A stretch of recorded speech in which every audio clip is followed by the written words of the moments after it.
Harold, a 67-year-old widower, arrives at his daughter Emily's wedding only to discover his photo displayed at the entrance with the words "Unwanted Guest," a public humiliation orchestrated by his son-in-law, who sees him as a burden.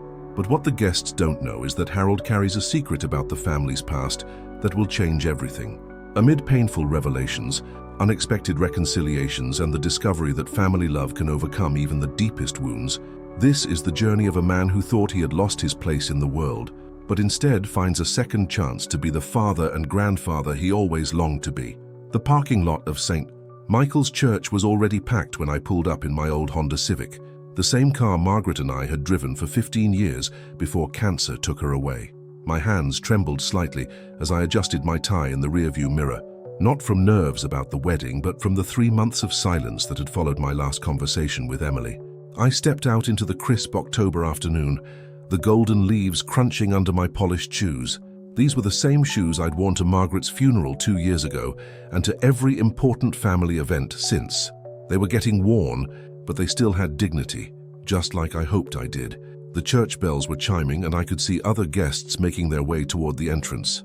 I recognized some faces, Emily's college friends, a few relatives from Margaret's side who still acknowledged my existence. But as I approached the ornate wooden doors, something stopped me cold. There, positioned prominently on an easel next to the guest book table, was a large photo of me from last Christmas. But it wasn't just any photo. It was the one where I looked particularly tired and disheveled, taken after I'd fallen asleep in my chair during dinner. And beneath it, in elegant calligraphy that matched the wedding's sophisticated aesthetic, were 2 words that hit me like a physical blow: "Unwanted Guest." The blood drained from my face.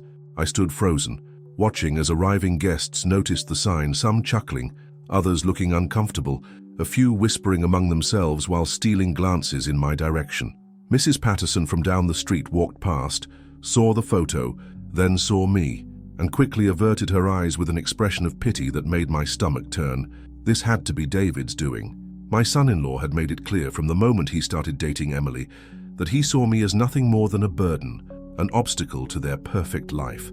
But to humiliate me at my own daughter's wedding, in front of everyone we knew, I wanted to turn around, get back in my car and drive home to the empty house where at least my dignity could remain intact. But then I thought about Margaret's voice, the way she used to say, "Harold, our Emily needs us to be strong even when she doesn't know it herself, especially when she doesn't know it herself." I forced my feet to move forward, past the photo, past the whispers, past the uncomfortable stares. The young woman at the guest book table, one of Emily's bridesmaids, looked mortified as she watched me sign my name with a steady hand that betrayed none of the humiliation burning in my chest. "Mr. Thompson," she whispered, her voice barely audible above the organ music drifting from inside the sanctuary. "I'm so sorry about that. I don't think Emily knows about it." I managed a small smile, the kind I'd perfected during Margaret's illness when everyone kept telling me how well I was handling things. "It's quite all right, dear. Today is about Emily's happiness." But as I walked into the sanctuary, I caught sight of David near the altar, resplendent in his designer tuxedo, chatting with the groomsmen. When our eyes met across the crowded church, he didn't even have the decency to look ashamed. Instead, he gave me a slight nod, not of acknowledgement or respect, but of satisfaction, like a predator that had successfully marked its territory. I found a seat in the back, despite the fact that as the father of the bride, I should have been in the front row. But David's parents were already there, his mother's oversized hat taking up what seemed like half the pew. They'd never spoken to me directly, treating me like hired help at family gatherings, if they acknowledged me at all. The ceremony began with the processional, and I felt my breath catch as Emily appeared at the back of the church.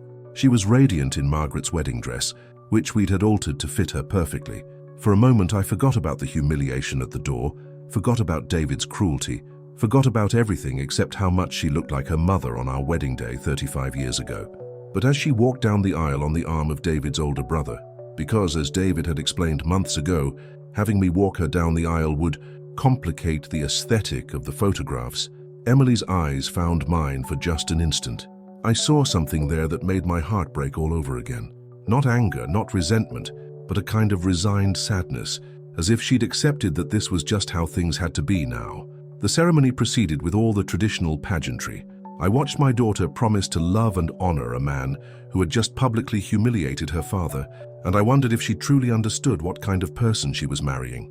During the vows, when David spoke about building a family free from the mistakes of the past, his eyes flicked toward me briefly, and I knew exactly what he meant. After Margaret died, I'd struggled. I'll admit that freely now. The house felt too quiet. The routine we'd built over decades suddenly meaningless. I'd started drinking more than I should have, letting the lawn grow too long, forgetting to return phone calls. When Emily would come to check on me, she'd find me watching old home movies or sitting in Margaret's garden, which had gone to seed without her loving care. David had been patient at first, or at least Emily had told me he was being patient. He'd suggested I might be more comfortable in a retirement community, somewhere with proper support systems. When I refused, he'd started making comments about how my episodes were affecting Emily, how my neediness was putting strain on their relationship. The truth was, I wasn't needy. I was lonely. There's a difference, though. I don't think David ever cared to understand it. I wanted to be part of my daughter's life, to know my future grandchildren, to have Sunday dinners and holiday traditions. I wanted to matter to someone again, the way I'd mattered to Margaret. But after a particularly difficult evening 6 months ago, when I'd called Emily crying because I'd found one of Margaret's old sweaters and couldn't stop sobbing, David had apparently decided I was a liability to their happiness. The calls became less frequent, the invitations stopped coming, and when I did see Emily, David was always there, steering conversations away from anything too personal, checking his watch, making excuses about early mornings and important meetings. The breaking point came 3 months ago, during what was supposed to be a family dinner at their new house, the kind of place Margaret and I could never have afforded, with its granite countertops and walk-in closets bigger than our old bedroom. I'd brought photo albums thinking Emily might want to see pictures of Margaret that she'd never seen before, stories from before she was born. But David had taken one look at me settling in with the albums and announced that they needed to discuss boundaries. He'd used that word a lot, boundaries, as if my love for my daughter was somehow an invasion, a trespass on property that belonged to him now. Harold, he'd said. Not Dad or even Mr. Thompson, just Harold, like I was a child being corrected. Emily and I are building our own life now. We need space to do that without constantly managing your emotional needs. I'd look to Emily, hoping she'd defend me, hoping she'd tell him that her father wasn't a burden to be managed. Instead, she'd stared at her hands and said quietly, "Dad, maybe we do need some time to adjust to everything. The wedding planning is so stressful, and with David's promotion." That night, I'd driven home in silence, the photo albums still stacked on their coffee table, unwanted artifacts of a life that apparently no longer had room for me in it. I'd waited for Emily to call, to explain, to apologize, but the call never came. Now sitting in the back of the church, watching my daughter marry a man who had just humiliated me in front of half the town, I felt something shift inside me. Not anger exactly, though there was some of that. Not even hurt, though God knows there was plenty of that too. It was something harder to define, a kind of quiet determination that surprised me with its intensity. The minister was asking if anyone had objections to the marriage, and for one wild moment, I considered standing up. Not to object to Emily's happiness, I could never do that, but to object to the cruelty, to the unnecessary meanness of that photo at the door, to the way David had systematically cut me out of my daughter's life while making it seem like it was for everyone's good.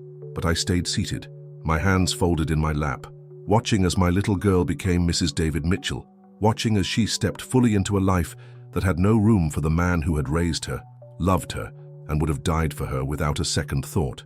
As the newlyweds kissed and the congregation erupted in applause, I found myself thinking about the small wooden box hidden in my bedroom closet, the one Emily didn't know about yet.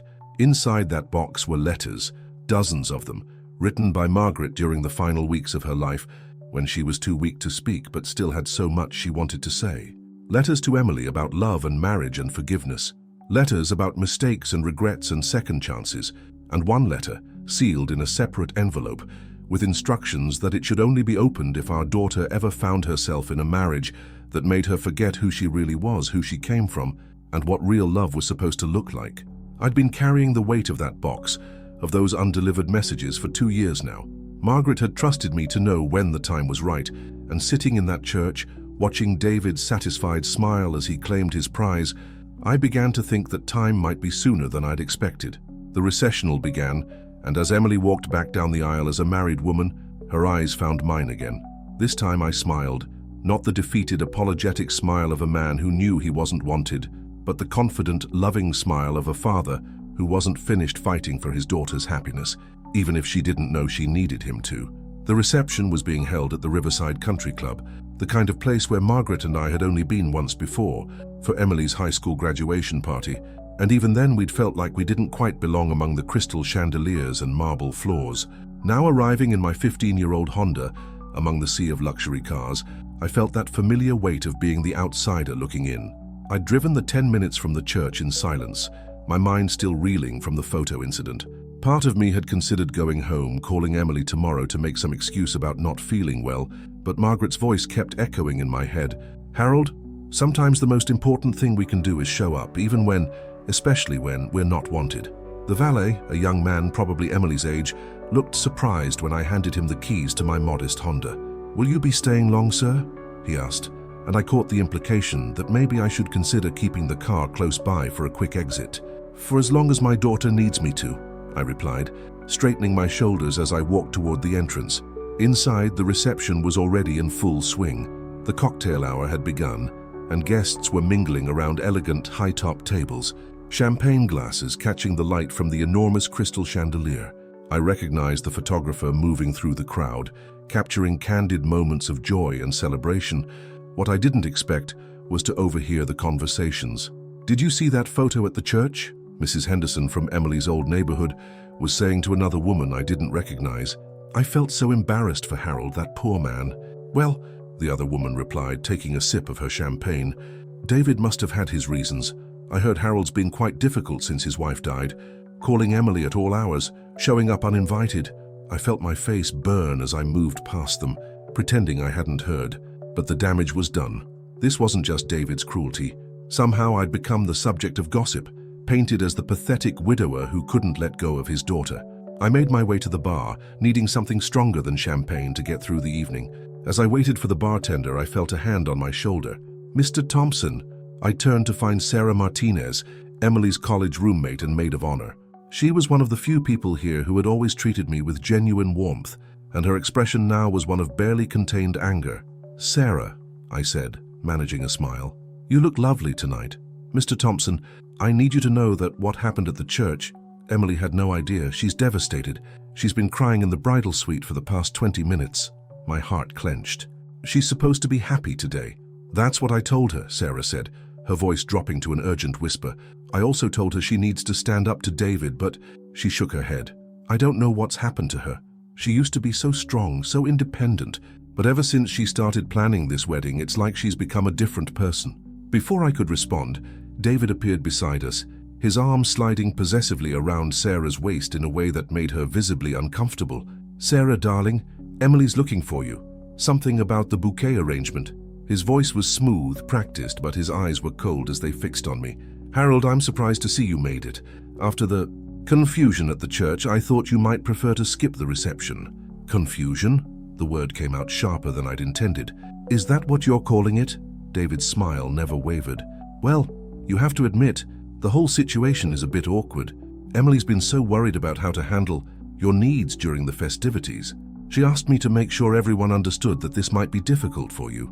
The lie was so smooth, so perfectly constructed, that for a moment I almost believed he was telling the truth.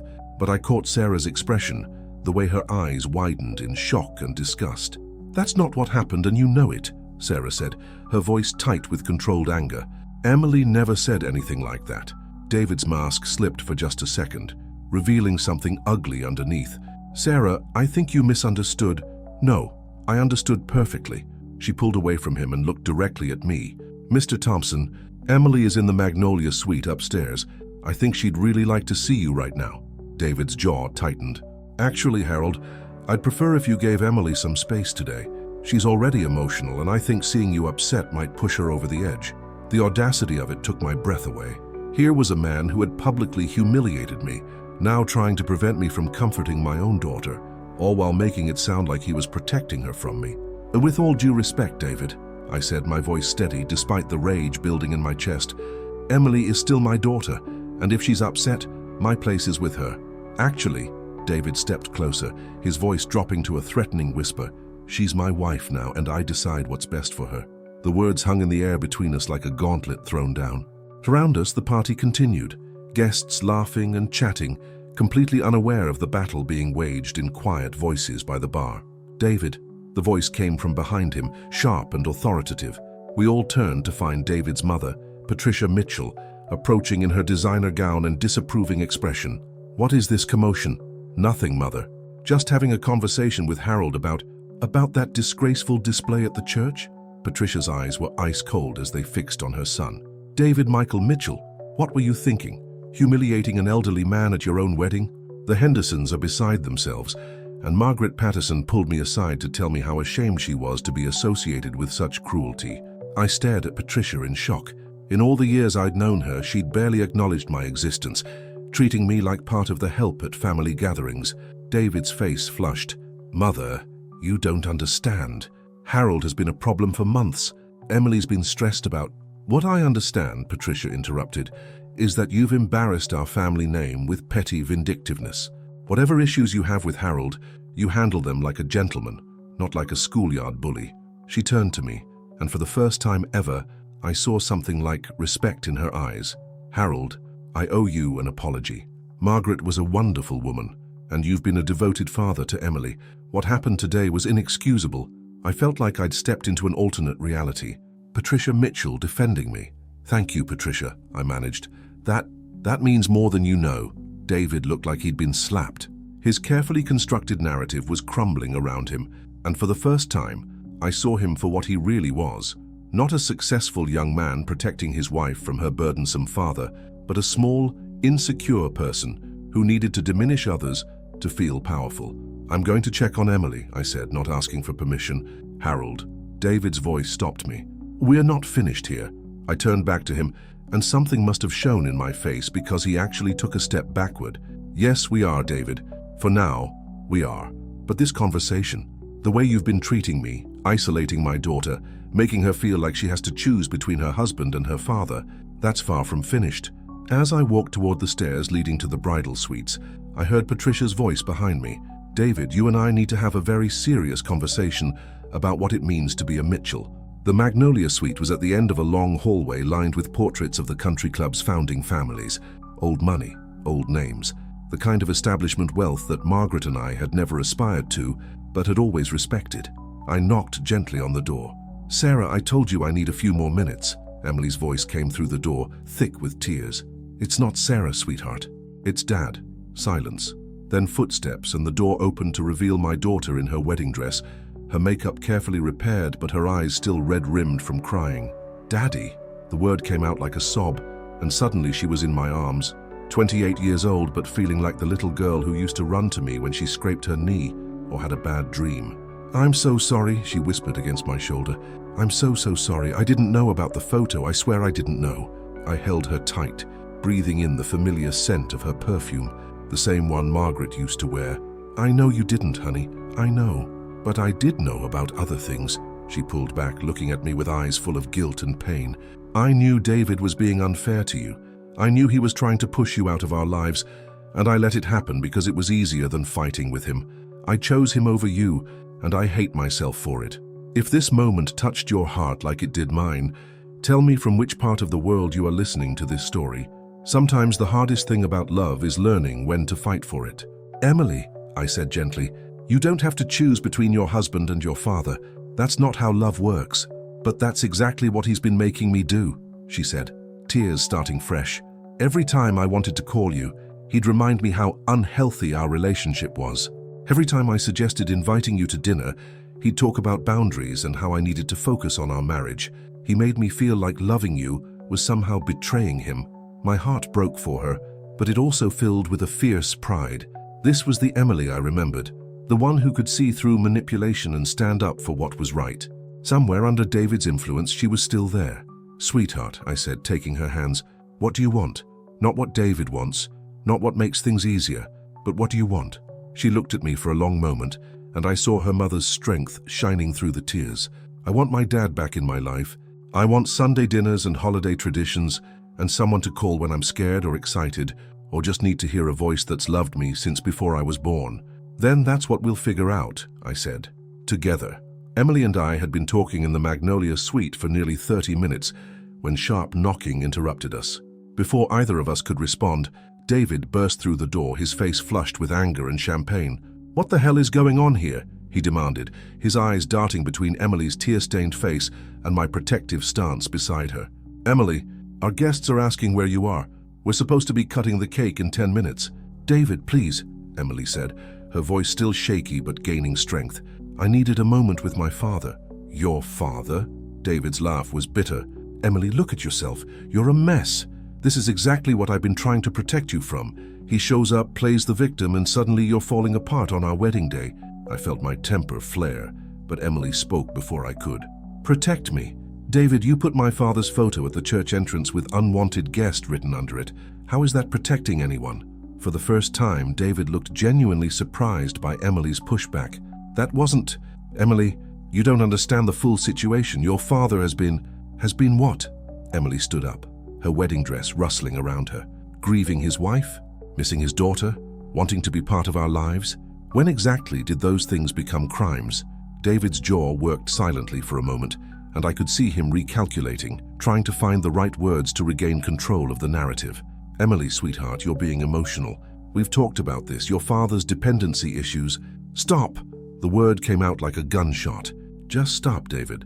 I've spent 6 months listening to you tell me what's wrong with my relationship with my father, and I let you convince me that he was the problem. But he wasn't the problem, was he? The problem was that you couldn't stand sharing me with anyone, even the man who raised me." I watched this exchange with a mixture of pride and heartbreak. This was the Emily I'd raised. Strong, principled, unafraid to speak truth even when it was difficult, but I could also see the pain in her eyes as she realized how thoroughly she'd been manipulated. David's composure cracked completely. "Emily, you're making a huge mistake. Your father is a lonely old man who's using guilt to manipulate you. Can't you see that? He's already ruined our wedding day." "He didn't ruin anything," Emily interrupted. "You did that all by yourself with that photo. That photo was meant to send a message." "What message?" Emily's voice was rising now. "That my husband is cruel, that he's willing to publicly humiliate a grieving widower, that he's so insecure he can't handle his wife having a relationship with her own father."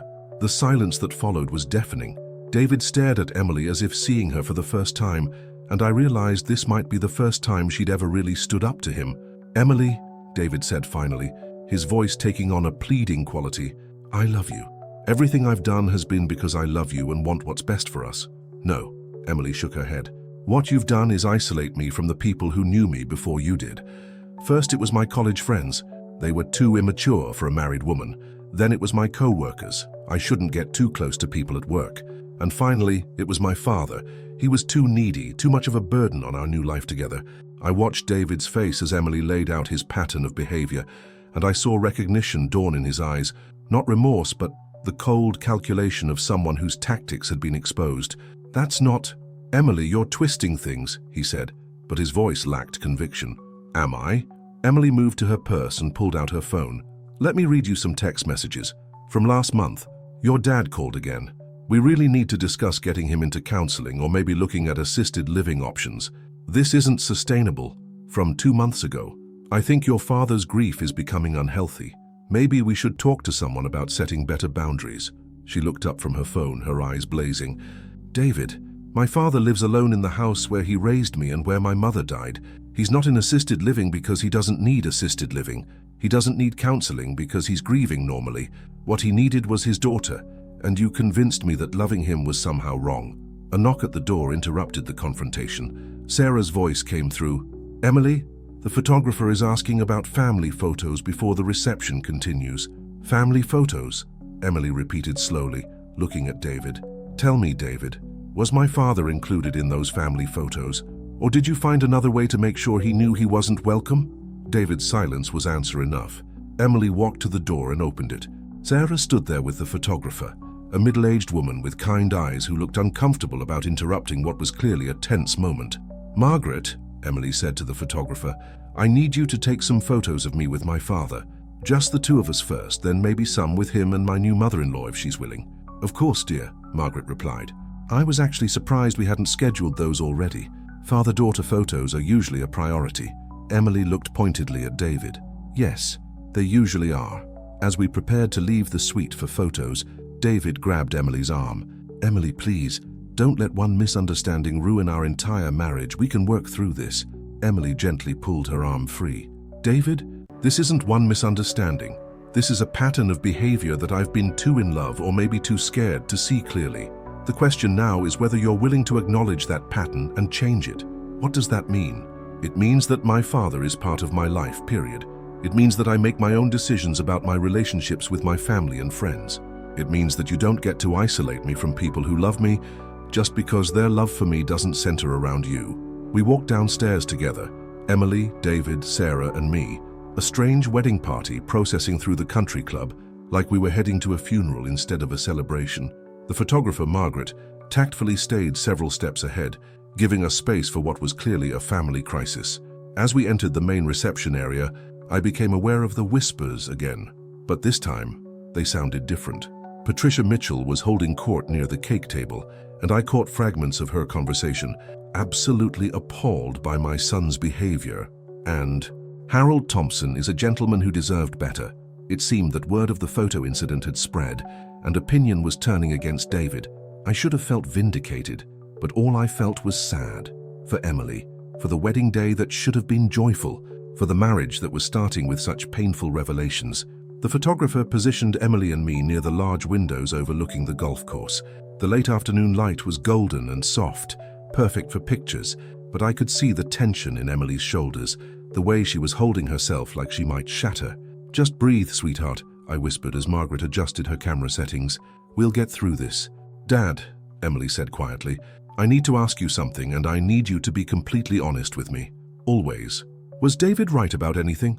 Have I been enabling some kind of unhealthy dependency? Have I been making it harder for you to move on with your life?" The question broke my heart, because I could hear David's voice in it, the subtle way he'd convinced her that her love for her father was somehow damaging to everyone involved.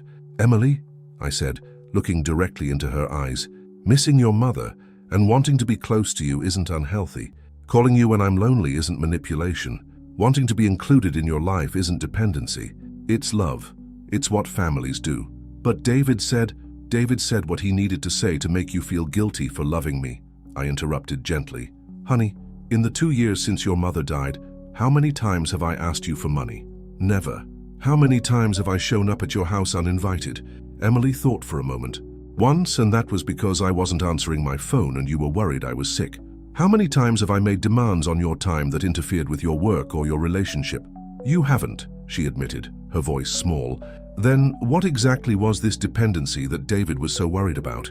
Where are you watching this story from? So I would love to know which city you are joining me from, because sometimes we all need reminding that love, real love, doesn't come with conditions or expiration dates." Emily was quiet for a long moment, processing what I was saying. The photographer waited patiently, probably used to family drama interrupting wedding shoots. "He made me feel like I had to choose," Emily said finally. "Like I couldn't be a good wife and a good daughter at the same time. And now I think maybe I can't be a good wife to someone who would make me make that choice." The words hung in the air between us, heavy with implication. This wasn't just about our relationship anymore. This was about Emily recognizing that she'd married someone who was fundamentally incompatible with the values she'd been raised with. "Emily," I said carefully, "what you do about your marriage is your choice to make. But I want you to know that no matter what you decide, I will always be here for you. Not as a burden, not as a dependency, but as your father who loves you unconditionally." She nodded, tears threatening her carefully repaired makeup again. "I know, Daddy. I think I forgot that for a while, but I know." Margaret, the photographer, cleared her throat gently. "Whenever you're ready, folks.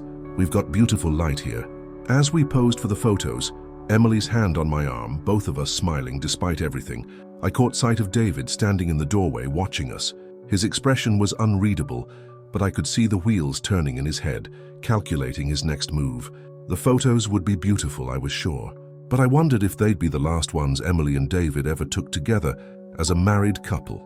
After the photos, the evening took on a surreal quality. Emily and I returned to the reception where David had apparently been doing damage control, working the room with his trademark charm, laughing a little too loudly at jokes and steering conversations away from anything uncomfortable. But I could see the strain around his eyes, the way his smile never quite reached them. Emily moved through her own reception like she was sleepwalking. She cut the cake with David, their hands joined on the knife handle while cameras flashed, but I could see the distance in her eyes. When guests offered congratulations, she smiled and thanked them, but her responses were mechanical, rehearsed. I found myself standing with Patricia Mitchell and her husband Charles, watching the newlyweds' first dance. The irony wasn't lost on me. After years of being ignored by David's parents, I was now apparently their ally in this family crisis. "Harold," Charles said quietly, "I owe you an apology as well. Patricia and we allowed David to paint a picture of you that wasn't fair. We should have gotten to know you ourselves instead of taking his word for it." "You have nothing to apologize for, Charles," I replied, though part of me appreciated hearing it. "You were protecting your son's interests. I understand that." "No," Patricia interjected, her voice firm. "We were enabling his worst instincts. David has always been controlling. Even as a child, he had to be the center of attention, had to manage how everyone else behaved. We thought marriage might help him grow out of it, but instead, it seems to have made it worse." We watched as David spun Emily on the dance floor, his hand possessive on her back. She was looking over his shoulder, her gaze distant, and I wondered what she was thinking. "Mrs. Mitchell," I said carefully, "may I ask you something?" "Patricia, please, and yes, has David ever mentioned wanting children?" Patricia and Charles exchanged a look that told me everything I needed to know. "He's particular about timing," Patricia said diplomatically. "He wants to establish his career fully first, make sure they're financially stable, find the right house in the right neighborhood." "And Emily?" "Emily has wanted children since she was a child herself," Charles said with a sad smile. "She used to tell us about the kids she was going to have, how she'd read to them every night like her father did for her. But every time she brings it up now, David has another reason why it's not the right time yet." My heart sank. Emily had been talking about having children since she was 25. She'd always said she wanted to be a young mother, wanted her kids to have energy-filled parents and hopefully grandparents who could be actively involved in their lives. Margaret had been so excited about the prospect of grandchildren. "How long have they been married now?" I asked, though I knew the answer. "About 3 hours," Patricia replied grimly, "and I'm already worried about my daughter-in-law's happiness." The first dance ended and tradition called for the father-daughter dance. I saw Emily look around the room, her eyes finding mine across the crowd. The band leader announced the special dance, and David walked Emily toward me, his public smile firmly in place. "Harold," he said loudly enough for nearby guests to hear, "I believe this dance belongs to you." As I took Emily's hand and led her onto the dance floor, David added, "Sorry about the confusion earlier. Wedding planning stress, you know how it is." The song was Butterfly Kisses, the same song Emily and I had danced to at her high school graduation party. As we swayed together, I could feel her trembling. "Dad," she whispered, "I think I've made a terrible mistake." "Shh," I said softly. "Not here. Not now. Just dance with your old man and let me tell you how proud I am of the woman you've become." "How can you be proud of me?" "I let him convince me to abandon you. I chose him over my own father." "Emily, look at me." She lifted her eyes to mine, and I saw so much pain there. "You didn't choose him over me. You chose what you thought was love. That's not something to be ashamed of. That's something that shows how big your heart is. But what if it wasn't love? What if it was just control dressed up to look like love? Then you'll figure that out and you'll make the choice that's right for you. And whatever that choice is, I'll support you." As we danced, I became aware that the room had grown quieter. Guests were watching us, and I realized that many of them were seeing our relationship clearly for the first time. Not the pathetic, dependent dynamic David had tried to paint, but a father and daughter who genuinely loved and respected each other. When the song ended, Emily hugged me tightly. "Dad, can we talk tomorrow? Really talk? I think there are things about David, about our relationship that I need to process with someone who's known me my whole life." "Of course, sweetheart, anytime." As I walked Emily back toward David, I noticed Sarah Martinez standing near the edge of the dance floor, her expression troubled. She intercepted us before we reached David. "Emily," Sarah said urgently, "I need to talk to you. Privately." David appeared instantly, as if he'd been watching for exactly this kind of interruption. "Sarah, what's wrong? You look upset." "I'm upset," Sarah replied, not bothering to soften her words. "I'm upset about what I just overheard in the ladies' room." Emily frowned. "What do you mean?" Sarah glanced around, then pulled Emily and me aside, away from the crowd. David followed, his expression growing more concerned by the second. "I was in the ladies' room fixing my lipstick when Mrs. Henderson came in with her daughter Jessica.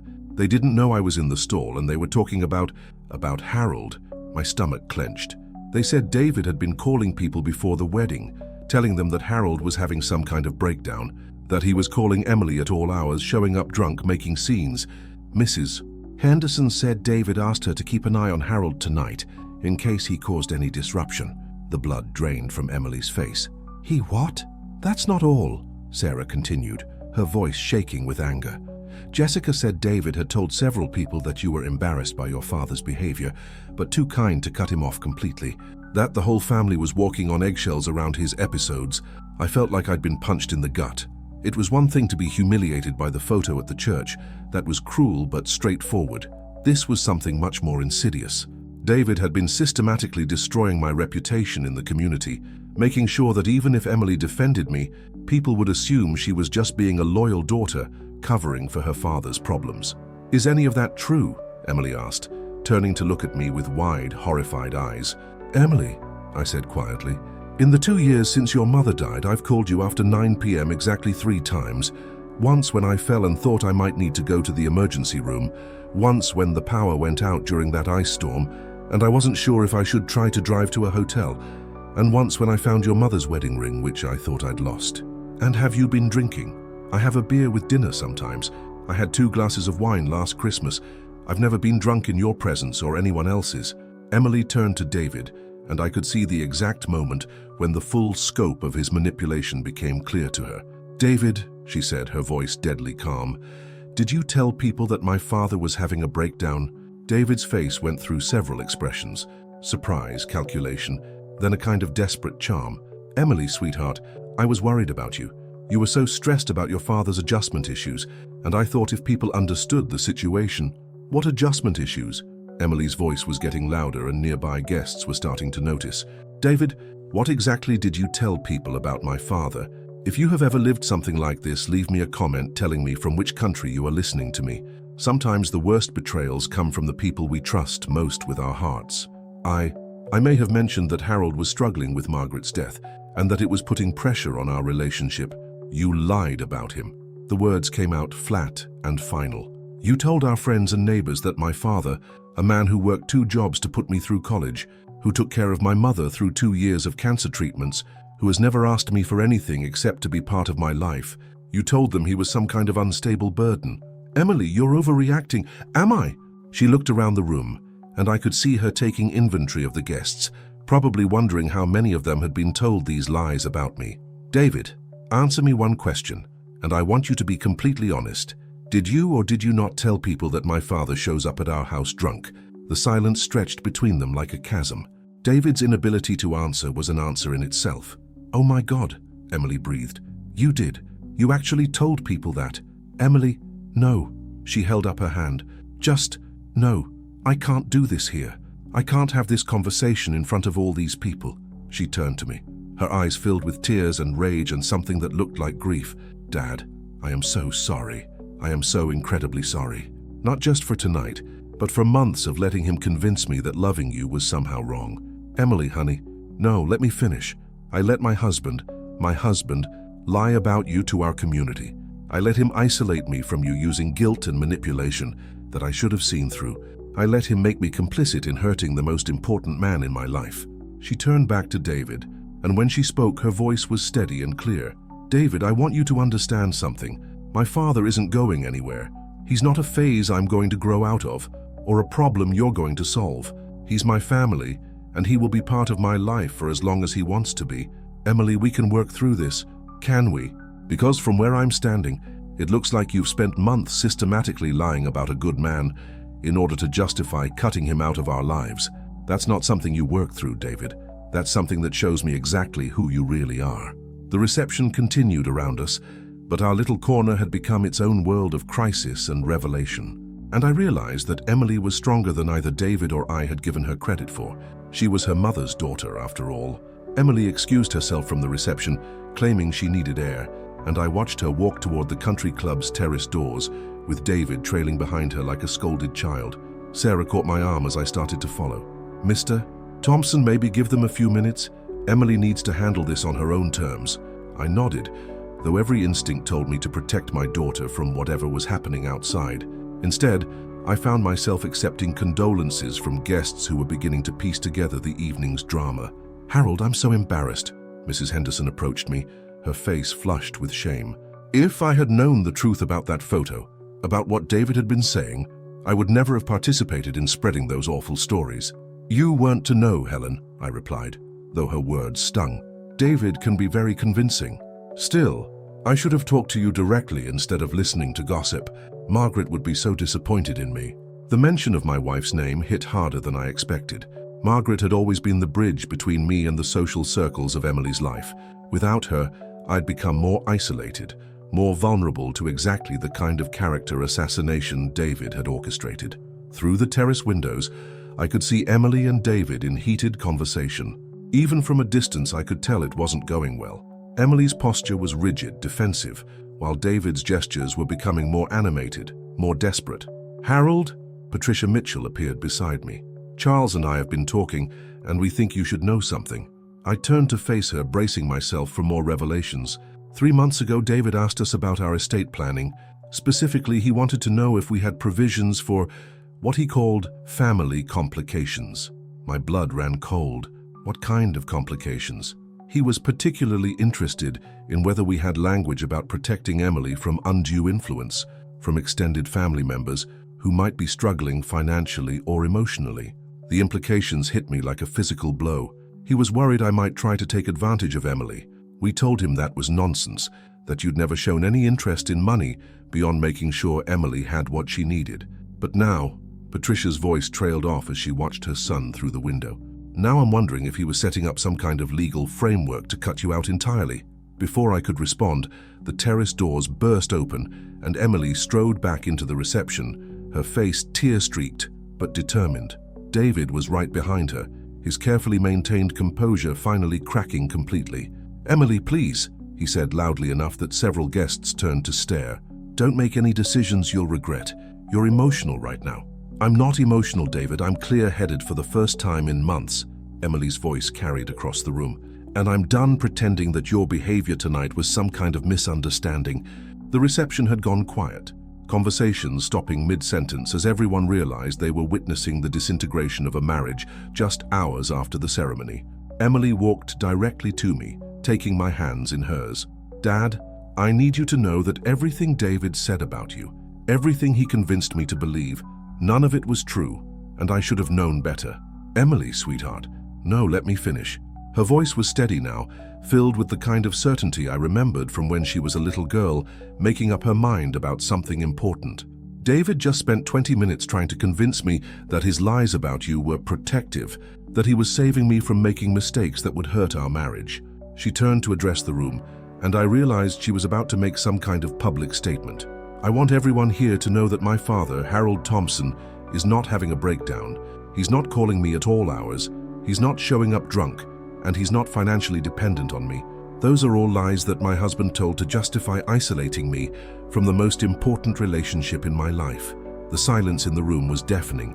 David's face had gone pale, and I could see him calculating whether to try damage control or retreat entirely. "Emily," he said quietly, "you're embarrassing both of us. Can we please discuss this privately?" "Embarrassing?" Emily's laugh was sharp and bitter. "David, you put a photo of my grieving father at our wedding with Unwanted Guest written on it. You told our friends and neighbors that he was having mental health episodes. You spent months convincing me that loving my father was somehow betraying you. And you think I'm the one being embarrassing?" Patricia Mitchell stepped forward, her voice cutting through the tension. "David, I think it's time you and I had that conversation I mentioned earlier, outside, now." But David was beyond caring about his mother's opinions or social propriety. "Fine," he said, his voice rising. "You want the truth? Here's the truth. I'm tired of competing with a dead woman's memory and her grieving husband for my wife's attention. Every conversation we have somehow comes back to what Margaret would have wanted, what Harold needs, how the family used to do things." The cruelty of it took my breath away. But Emily's reaction was even stronger. She actually stepped back as if she'd been slapped. "You think my love for my parents is competition with my love for you, isn't it? When was the last time we made a decision about where to live, how to spend our time, what to do for holidays, without you asking what your father would prefer?" I realized with horror that David actually believed what he was saying. In his mind, he'd been the victim of a family that wouldn't let go of the past. "David," Emily said quietly, "asking for my father's input on major life decisions isn't competition. It's respect. It's love. It's what families do when they care about each other. And what about what I need? What about building our own traditions, our own life, without constantly having to accommodate your father's feelings?" The question hung in the air, and I could see Emily processing it, really thinking about what David was asking. "You know what?" she said finally. "You're right about one thing. We do need to build our own life, our own traditions. But here's the thing, David. The life I want to build includes my father. The traditions I want to create honor my mother's memory. And the family I want to raise will know their grandfather's stories and their grandmother's recipes, and will understand that love doesn't have expiration dates." She paused, looking around the room at all the faces watching this very public breakdown of what should have been a celebration. "If that's not the life you want, then maybe we married the wrong people." The words echoed through the silent reception hall, final and devastating. David stared at her for a long moment, and I could see the exact instant when he realized he'd lost her completely. "Emily," he said one last time, but his voice had no fight left in it. "David, I think I need some time to figure out what I want my life to look like. And I think you need to figure out if you can love a woman who comes with a family, a history, and priorities that don't always center around you." She turned to me, her eyes bright with unshed tears, but also with something that looked like relief. "Dad, would you drive me home? I think I'm done with this reception." 3 weeks later, I was sitting in my kitchen watching the morning news when Emily knocked on the door. She still had her key, but she'd been knocking anyway, a small courtesy that told me she was working through her own feelings about boundaries and respect. She looked different than she had on her wedding day, lighter somehow despite everything that had happened. She was wearing jeans and one of Margaret's old sweaters that she'd taken from the closet, and her hair was pulled back in the messy ponytail she'd worn as a teenager. "Morning, Dad," she said, settling into the chair across from me with a cup of coffee. This had become our routine, morning coffee and conversation while we both figured out what came next. "How are you feeling today?" I asked. "Better," she said, and I could tell she meant it. "David moved out completely yesterday. He took the couch, which honestly was the most expensive thing in the living room, so I think he was making a point." "And how do you feel about that?" Emily was quiet for a moment, stirring sugar into her coffee. Relieved mostly, and sad, but not the kind of sad I expected. "I'm sad for the person I thought I was marrying, not for the person I actually married, if that makes sense." It made perfect sense to me, but I just nodded and let her continue. "Sarah helped me pack up my wedding dress yesterday. We're going to donate it to that program that gives gowns to military brides who can't afford them. Mom would have liked that, I think." "She would have loved that," I agreed. Emily reached across the table and took my hand. "Dad, I need to ask you something, and I need you to be honest with me. Always. Do you forgive me for how I treated you, for choosing David's version of events over my own knowledge of who you are, for letting him convince me that our relationship was unhealthy?" The question broke my heart because I could hear how much she'd been carrying this guilt. "Emily, there's nothing to forgive. You fell in love with someone who turned out to be different than you thought. That's not a character flaw, honey. That's just life sometimes. But I should have known better. I should have trusted my instincts about you, about us." "Maybe," I said gently, "but you were trying to build a marriage, trying to make it work. Sometimes when we love someone, we give them the benefit of the doubt, even when our gut tells us something's wrong. That's not weakness, Emily. That's hope." She squeezed my hand. "I want to start having Sunday dinners again, here if that's okay. I want to cook Mom's recipes and tell stories, and maybe start building some of those traditions David didn't want. I'd love that. And Dad," she smiled, and it was the first genuinely happy smile I'd seen from her in months. "I want to start going through Mom's things. The letters you mentioned, the photo albums, all of it. I think I'm ready now to hear what she wanted to tell me." My heart swelled with something that felt like peace for the first time since Margaret died. "She had so much she wanted to share with you, sweetheart. Stories about our early days together, advice about love and marriage and forgiveness. She knew you'd need to hear it someday. Will you help me go through it all?" "Of course." Emily stood up and walked to the kitchen window, looking out at Margaret's garden, which had started to come back to life since Emily had been helping me tend it. "You know what the strangest part is?" she said. "I thought David was protecting me from being hurt, but he was actually preventing me from being loved. There's a difference, isn't there?" "There's all the difference in the world," I replied. She turned back to me, and in her eyes I saw Margaret's wisdom, Margaret's strength, and something entirely her own. A hard-won understanding of what love actually looks like. "Welcome home, Emily," I said. "Thanks, Dad. It's good to be back." If this story touched something in your heart, tell me from which corner of the world you're reading this. Sometimes the most important journeys are the ones that bring us back to where we belong. Outside, Margaret's roses were beginning to bloom again.